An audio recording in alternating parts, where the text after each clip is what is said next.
beneficiaries. My Lords, I rise very briefly to express Green support for all of the non-government amendments in this group and acknowledge the way in which the weakness of the government amendment has already been acknowledged. Now, noble Lords will note that the explicitly environmental amendments from 15 onwards do not have a Green name on them. And I'm delighted about that, because there wasn't space for them to be on, because they have cross-party support from right across the House, which really shows how far we've come in these debates.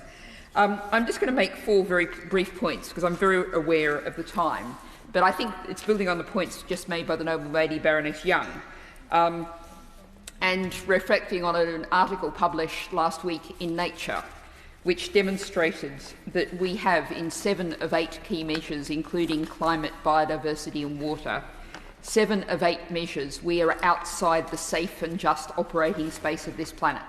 We are absolutely crisis point, and I pick up the point made by the noble lady Baroness Hayman.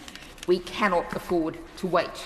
We can't wait for the next bill and the bill after that and the bill after that, and I'd very much agree with the points just made by the noble Lord Volks, that the country should not have to wait for the House of Lords to insert these things into bills. They should be there in government bills as a matter of absolute basic force. Now, I do just want to make one particular point about Amendments 93 and 113, which strengthen the fiduciary duty of pension funds to ensure investors consider the impact of investments on environment and society. And I think the case has already been made that there is no finance on a dead planet. There are no pensions on a dead planet. But I think that the society element also deserves to be noted.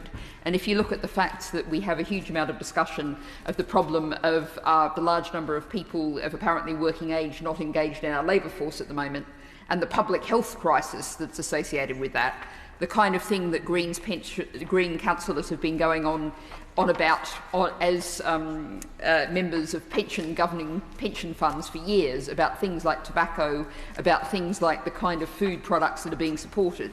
These are all issues that have an impact on pension returns. In terms of deforestation, the noble lady Baroness Meacher and Boycott, among others, have already made the points about this, but I do think £300 billion of UK pension money in high deforestation risk companies and financial institutions, a figure from Make My Money Matter. And again, the point about risk.